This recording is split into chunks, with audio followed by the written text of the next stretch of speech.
Look deep, deep into my eyes. You are witnessing a demonstration of the awesome power of the human mind. The unlimited potential of total concentration.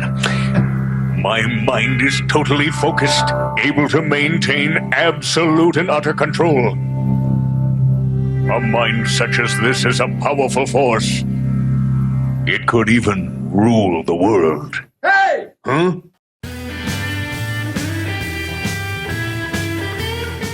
Hey there everybody, PTPOP here, where I lead you out of the rabbit hole, one grain of truth at a time. And today, I found something really fascinating. I found the origins of ghost jobs, and it's nothing recent.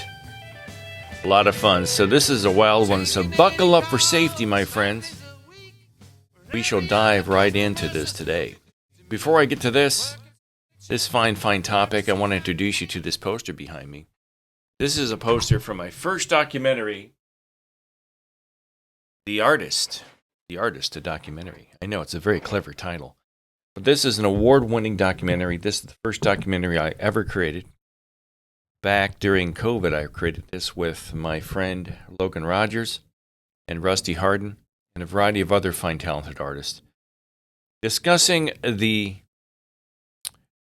long journey of what it is to become an artist and what it is to become an artist, how you get there, and if you're ever too old. So it's on Tubi. You can watch it on there.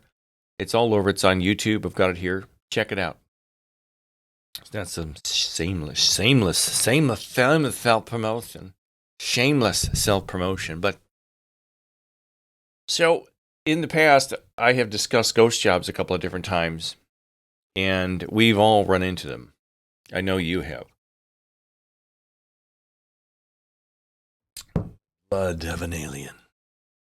And I know I've run into them crazy. They're all over Indeed and LinkedIn, the fine job search platform and networking platform that it is known as LinkedIn. It's all over there. And they are a dark and nefarious thing that they do to people looking for work. There's a lot of people out there searching for work. I may introduce you to the Metallineum Mutant. He's the guardian of my tripod. I also have this is a Metallineum Mutant that was made by a phenomenal artist who owns a company called 3D Mantis. And if you need some 3D printing done, contact Angela, and you will be happy you contact. She also created this coaster for me. Some UFOs on it, plastic coaster.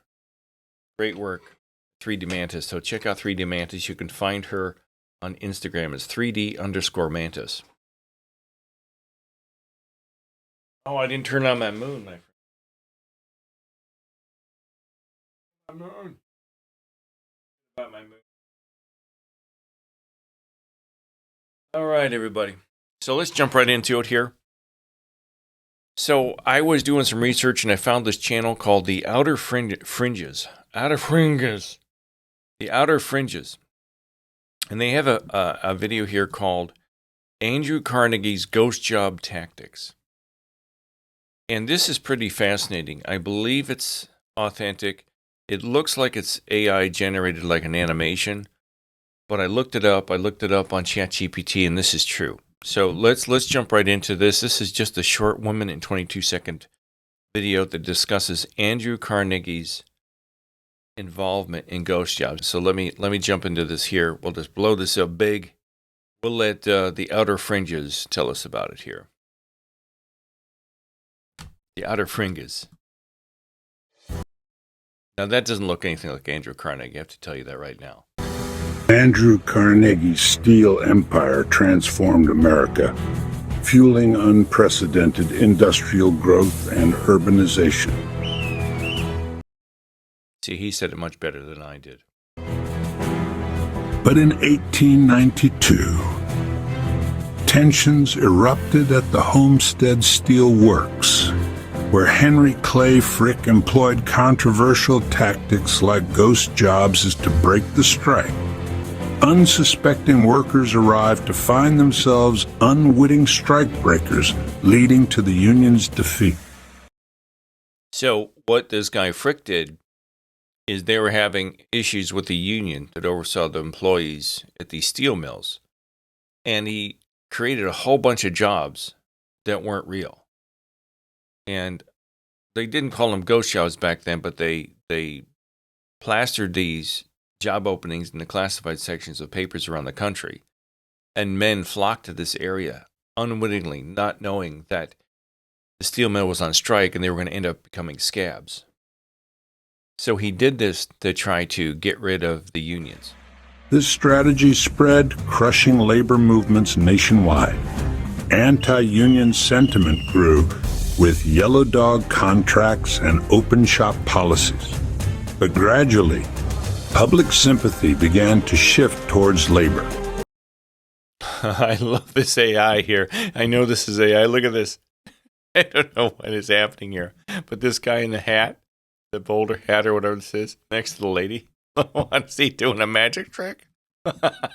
But gradually, public sympathy began to shift towards labor. What does he do? He I don't know if he's hiding a dove in his sleeve or what.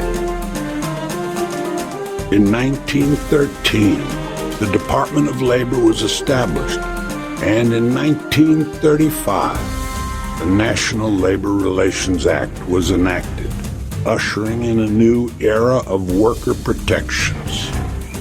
Today's labor standards reflect the long struggle that began in the age of industrial titans like Carnegie.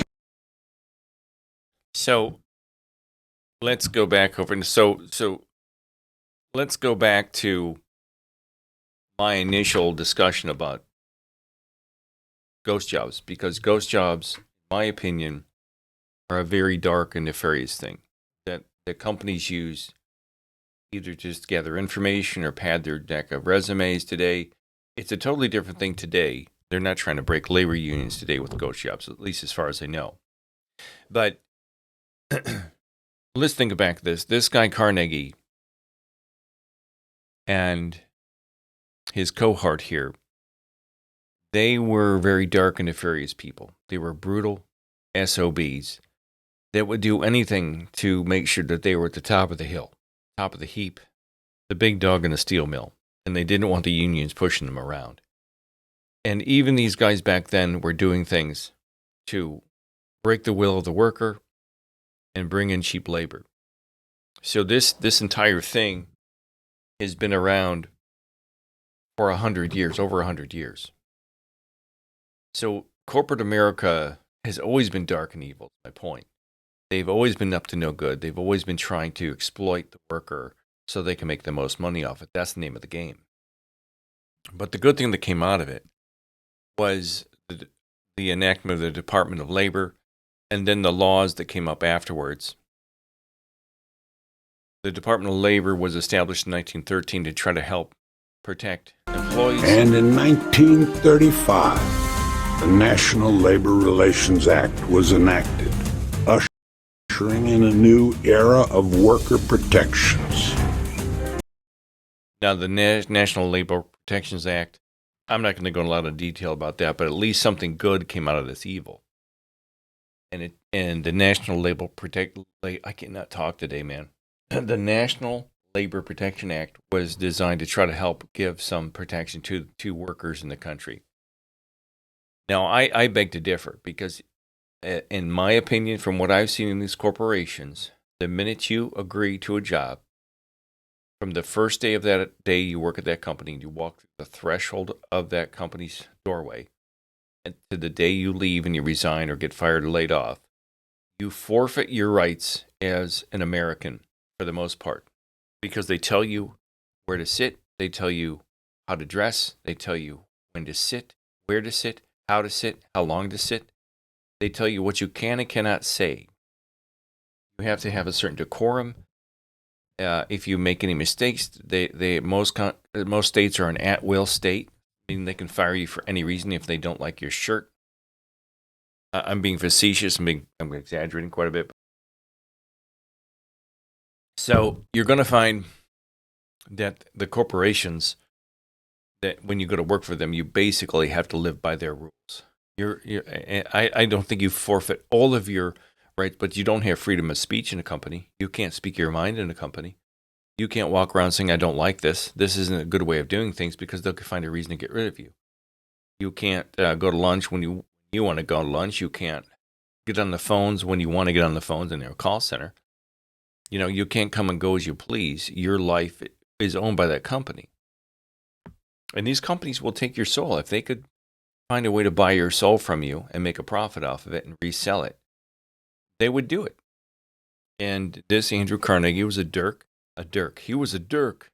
He was a dark, insidious creature that would do anything to make profits. And at the end of his life, I think he regretted his greed, and he gave away like 95% of his wealth to charity. I think he woke up and went, oh, what have I been? He was from Scotland originally, and we have a bridge here in Cleveland named after him, the Lorraine Carnegie Bridge, which is where the Guardians of Transportation are, which is these giant statues that guard over the bridge. They're these really amazing statues. They're Art Deco style statues, and that's what the Cleveland Guardians are named after, because the Dolans chickened out and decided to pull the name of the Indians away, which is all another story. But anyway, there you have it. Ghost jobs have been around, and ghost job tactics have been around for over 100 years. It's nothing new. And companies still use the tactic, but for different reasons. Let me know what your experiences have been with ghost jobs. And leave a message in the comment or DM me at skatingbearstudios@gmail.com. I've been trying to get people to communicate with me through my email, but I don't always get them, and sometimes they go in my junk, and I'm not actually certain why. But try to DM me with your information. Some of you left me some great comments about my previous videos. I'm glad you enjoy them. Glad I make you laugh. And just let me know. Like and subscribe. If you want my channel to expand, if you want it to get bigger, please tell your friends about it. Like and subscribe. It's the cheapest, easiest way for you to help me promote and perpetuate my message here of getting the truth out there to everybody. All right, everybody. Adios. Adios, muchachos. Caballeros, when you get out of here. Is that all there is? It's all there is, my friends. So you guys have a good day, and I will see you on the other side after a new shift begins. Well, I know I thought it strange when you told me that one day your dreams had changed, that you were a sucker for the strong, silent type. Take care. Have a good Friday tomorrow. Bye-bye.